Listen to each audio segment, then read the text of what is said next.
I had barely lived in my new home for 3 days before someone parked in my locked garage without asking, and they didn't even live there.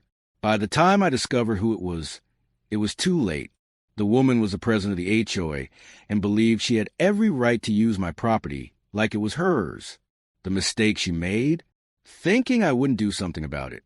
When I first moved into the quiet, tree-lined cul-de-sac, I thought I had found a dream escape from the chaos of city life. The house was a charming single-story bungalow with a detached garage, perfect for the vintage motorcycle I planned to restore. Everything felt calm, peaceful, serene. But on my second day, while unpacking boxes in the living room, a white SUV slowly rolled past my house, stopped, and then reversed. The driver, a sharply dressed middle-aged woman wearing oversized sunglasses, stared at me like I'd wandered onto a private estate. She didn't wave. She didn't smile. She just drove off again. I dismissed it as small-town weirdness. That was mistake number one. Later that evening, I received a neatly folded letter on my doorstep. Welcome to the neighborhood. It read, "We are excited to have you as part of our HOA family. Please familiarize yourself with the community regulations included." HOA? I hadn't realized this neighborhood had one. It wasn't mentioned during closing, and somehow none of the paperwork I reviewed said anything about a homeowners association. I flipped through the attached rules. Fines for unmowed grass, bans on specific paint colors, regulations on mailbox height, and felt my stomach tighten. Great, I muttered. I bought into a dictatorship. The next day, I decided to check the garage to start planning the layout for my workshop. I had the keys from closing, but the lock felt off. I twisted it, pushed the door open, and froze. Inside my garage was a car, not just any car. A silver Lexus SUV with tinted windows and a vanity plate that read Queen Bee. For a moment, I thought maybe the previous owner had left something behind. But when I checked the title records, there were no liens or shared access agreements. This was my garage on my property. I stepped back out, checked the address again, and paced a few times. Maybe it was a neighbor who made a mistake, but the door had been locked. They had a key. Someone had knowingly entered my garage and parked there. I called the non-emergency police line. They advised me to treat it as a possible trespass, but suggested I talk to the HOA first. If it's a gated community or association property, there might be some internal arrangement. But it wasn't an HOA garage. It was mine. That night, I sat in my living room, staring at the rules again, the kind that care about hedge height and seasonal flag displays, but said nothing about someone using your private garage like a personal valet service. On day 4, the silver Lexus was still there. So I did something that took a lot of restraint. I knocked on doors. Most neighbors were kind, but hesitant to talk. A few seemed surprised someone new had moved in. Then, on the 5th knock, I found her, Karen. She opened her door wearing a silk bathrobe and sipping from a wine glass. It was barely 11 a.m. "Hi, I'm your new neighbor, 2 houses down." I started, keeping my tone polite. "There's a car in my garage, and I'm trying to figure out who it belongs to." She looked me up and down, unimpressed. "Oh," she said casually, "that's mine." I blinked. "Your car is in my garage." "Yes," she replied, not missing a beat. "The previous owner let me use it. I assumed that agreement would continue." I paused, stunned. Well, it didn't. I wasn't told about any arrangement, and it's my garage now. Karen rolled her eyes. "It's not that big a deal. The HOA allows community cooperation within used property spaces. And since you weren't using the garage yet, I assumed it would be fine." "No," I said. "It's locked for a reason. Please move it." She smiled, not friendly but smug. "I'll get to it when I can. HOA business comes first." She shut the door in my face. I stood there for several seconds, stunned. What the hell just happened? I thought maybe, just maybe, the HOA could sort this out. I called a number on the welcome letter and spoke with a man named Dennis, the community liaison. "Yes," he said, "sounding board. That's Karen's vehicle. She's the HOA president. There's precedent for shared use of unutilized spaces. If she had an agreement with the prior homeowner, we usually respect that. But I never agreed to it. I argued. It's my garage. She has no lease, no easement, no legal document. Dennis sighed. Sir, if you harass board members over minor matters, we may have to fine you. That includes attempting to restrict HOA-approved activities. I laughed. Are you threatening to fine me because someone is illegally parking in my garage? I'm informing you that escalating this will be seen as noncompliance. That word, noncompliance, rang in my ears like a gunshot. It was clear the HOA didn't care about my rights as a homeowner. They were protecting their queen bee. Karen had them wrapped around her perfectly manicured finger. I hung up, enraged but determined. If they wanted a war, they were going to get one. But I wasn't about to throw punches without doing my homework first. Because if Karen thought she could just invade my property and hide behind the HOA like a shield, she was about to learn the hard way. This garage wasn't hers, and I wasn't going anywhere. She used my garage like it was a public lot, and the HOA dared to back her up. I locked her out, towed her car, and she just came back and did it again. But when she crossed that line one last time, I made a decision that would end her little reign for good. No warnings, no more arguments, just a plan. And this time, I'd finish it with her keys in my hand, and her car nowhere to be found. After my last call with Dennis, I knew the HOA was either completely in Karen's pocket or terrified of crossing her. The next morning, I found a thick envelope taped to my front door. Inside was a formal notice from the HOA accusing me of intimidation of board members, unauthorized alterations to shared access spaces, and failure to comply with pre-existing neighborhood usage agreements. They fined me $250, payable within 10 days. I laughed. They fined me for trying to remove someone else's car from my garage. It would have been hilarious if it weren't so maddening. They had twisted the narrative to make Karen the victim, when she was the one trespassing. And then I noticed something else. Along with the fine letter, they had included a highlighted portion of the HOA regulations. It read, where mutually agreed upon, previous arrangements between homeowners may continue unless formally voided by both parties or disputed in a hearing. That's when I realized what they were doing. They were pretending I had silently agreed by not immediately taking legal action. That's how Karen played the game. She created her own reality and dared anyone to challenge her. And the HOA, they weren't a board. They were her backup dancers. But I wasn't about to let her steal the stage. On Saturday, I made a call to a locksmith and explained the situation in full. When he arrived, I walked into the garage and pointed to the car still sitting smugly in the center like it owned the place. She doesn't live here, he asked. Nope. You have title to the property? Right here. I showed him the paperwork. He nodded. I've seen crazier. Let's do it. In less than 10 minutes, he'd replaced the entire lock mechanism and handed me a fresh pair of keys. I had officially taken back my property, but I wasn't finished. That afternoon, I contacted a towing company that specialized in private property enforcement. I explained the situation, signed the paperwork, and showed the new locks. By evening, the silver Lexus was gone. I could only imagine Karen's reaction when she found an empty garage and a deadbolt that no longer bowed to her command. But of course, she wasn't the kind of woman to take a loss quietly. The next day, she came knocking hard. The knock on the door was fast, furious, and accompanied by a doorbell assault that could have passed for a fire alarm. I opened it slowly. She stood there, hair disheveled, eyes wide with outrage, an HOA badge flopping on a lanyard around her neck like she was a federal agent. Where is my car? I kept my tone calm. You mean the one trespassing on my private property? You had no right, she snapped. That car was under protection of the HOA. It was an established agreement.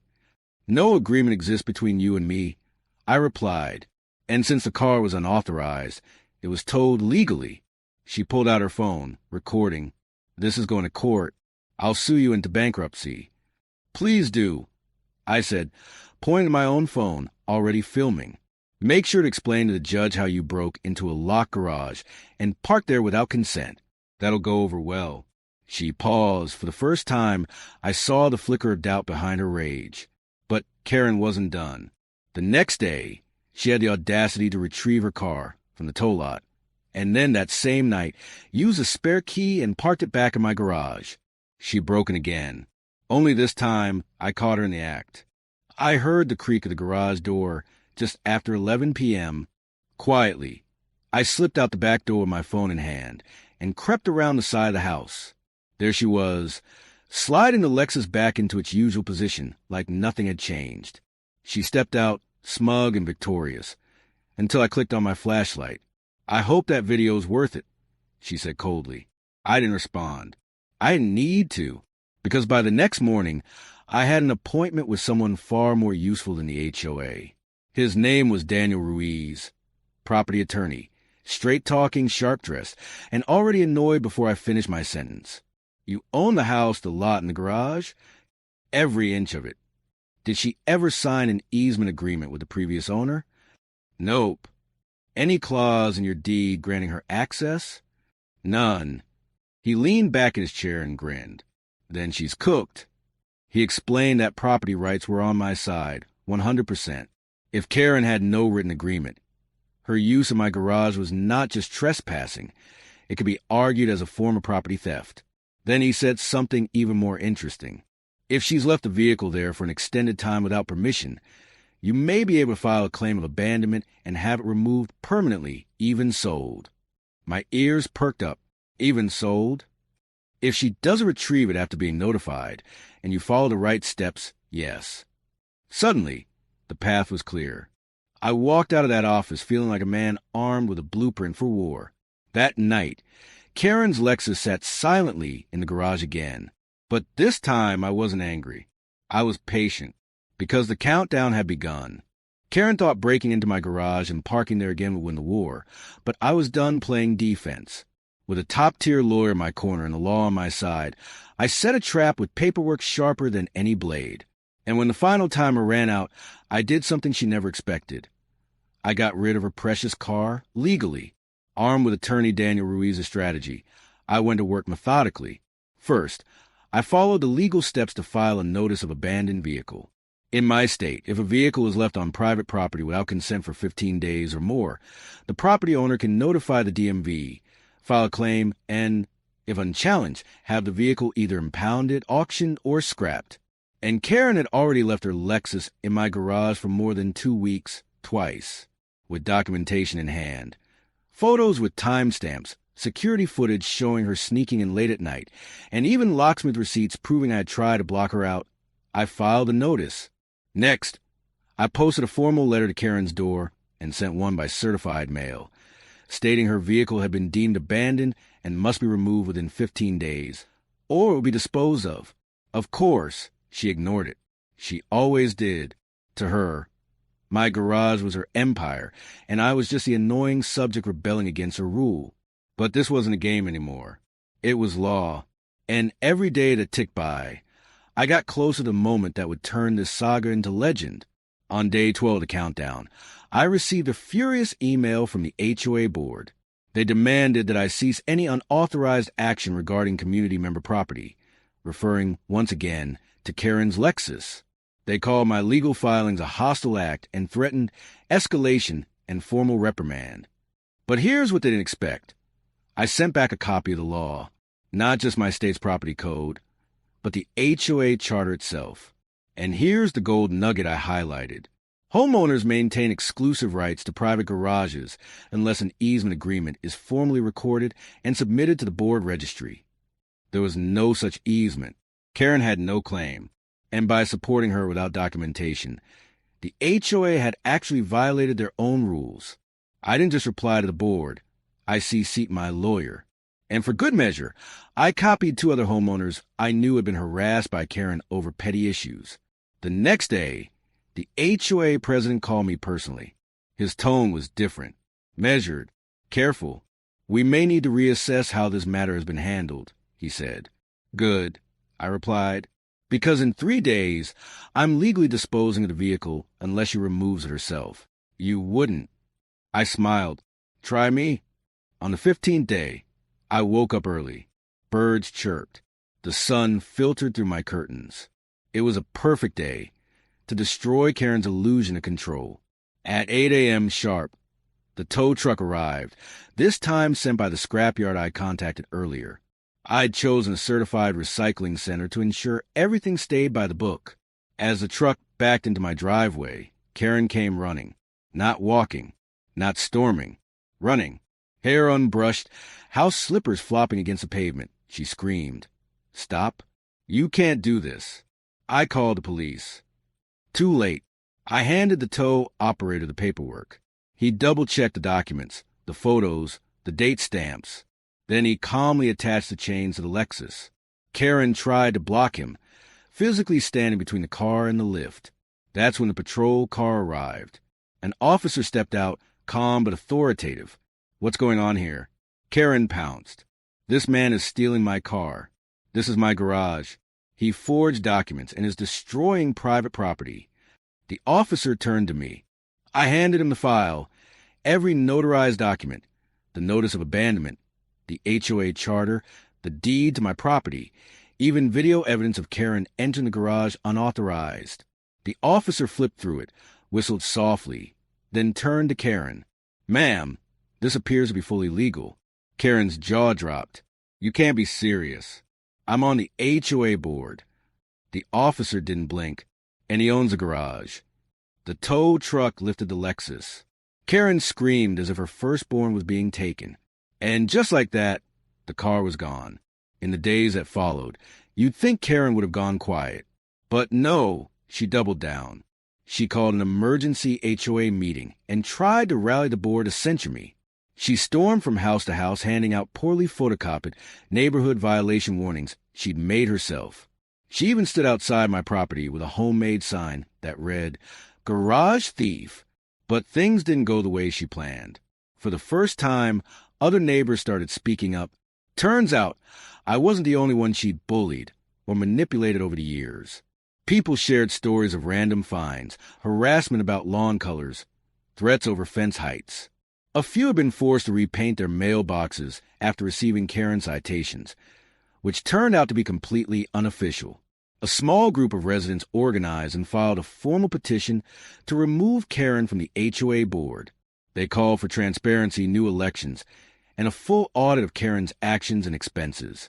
When I showed up at the next meeting, Karen glared at me like I was a demon from her worst nightmare.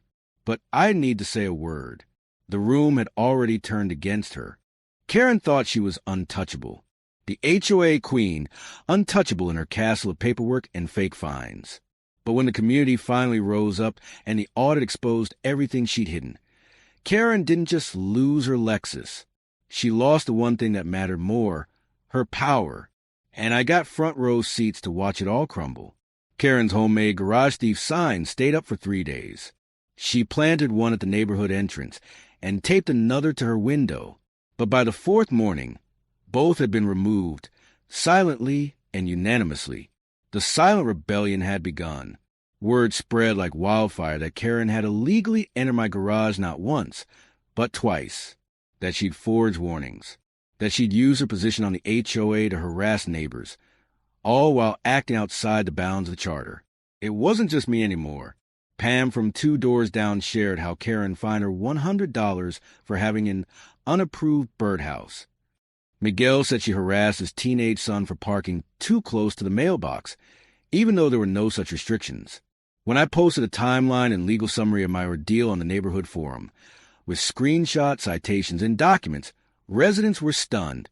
But the moment that truly shattered her illusion of power came at the special HOA meeting called 1 week later. It was standing room only. People who hadn't attended an HOA meeting in years showed up, clutching folders, screenshots, letters, all their own experiences with Karen. The HOA president opened the meeting with a deep sigh and said, "It's clear this community has concerns, and after recent events, we're required to discuss Karen's conduct." Karen tried to defend herself. She shouted, interrupted, demanded respect as an elected board member. But no one was having it. Pam stood up and read a letter of no confidence. Miguel presented a petition, signed by 38 out of 42 homeowners, demanding Karen's removal. Then someone dropped the hammer. They had hired a private HOA consultant to audit Karen's correspondence fines and board decisions from the past 2 years. The findings? Karen had issued over $5,200 in unapproved fines. She had overridden landscaping requests without board votes. She had billed the HOA for board supplies that included printer ink, snacks, and even a $140 massage chair pad from Amazon, all unauthorized. That's when the lawyer stepped in. Not mine. This one was hired by the HOA for liability review. He stood and said plainly, if these actions are verified, the HOA board may be subject to legal exposure unless corrective action is taken immediately. You could have heard a pin drop. A vote was held on the spot. Karen was unanimously removed from her position, her face twisted in disbelief. This is a coup, a witch hunt. You're all just jealous because I care. Someone in the back muttered, yeah, you care enough to steal a garage and throw HOA parties with our dues. The crowd chuckled. And just like that, Karen's reign ended, not with fireworks, but with quiet applause and relieved murmurs. In the following weeks, change swept through the neighborhood. The new board, composed of level-headed, non-dictatorial residents, revoked all of Karen's unapproved fines. They restored previously denied improvement requests, invited community feedback, and even held a neighborhood barbecue. For the first time in years, people showed up excited to an HOA meeting. I found myself talking with neighbors I'd barely known before. They thanked me for standing up, for documenting everything, for not giving in when Karen pushed. One evening, Pam brought me a cherry pie as a thank you gift. You didn't just save your garage, she said. You saved the soul of the neighborhood. Karen? She kept a low profile for a while. Her once immaculate yard started showing signs of neglect. The Lexus, or rather, what was once the Lexus, was never replaced. Rumor had it she tried to sue the scrapyard but was laughed out of the office when presented with the legal documentation. Eventually, a for sale sign appeared on her lawn. She moved out 3 months later. Some say she tried to get onto another HOA board in a different town. Others say she swore off neighborhoods entirely. Me? I just know that my garage stays locked now, with new security cameras and reinforced doors. But more importantly, I know that when faced with injustice, even from someone with power, you can fight back. And sometimes, the best revenge is not just justice. It's watching the tyrant fall under the weight of her own ego. I learned something unexpected in this fight. Yes, Karen was petty, entitled, and aggressive, but what made her dangerous wasn't her personality. It was her illusion of authority. The moment we all stopped accepting her version of the rules, that illusion shattered. The law wasn't on her side. The community wasn't on her side. She just depended on fear and silence. But silence doesn't last forever, and neither do tyrants with borrowed power. So if you ever find yourself dealing with Karen or anyone who weaponizes authority, remember, document everything. Learn the rules better than they do, and never, ever let them park in your garage. Not even once.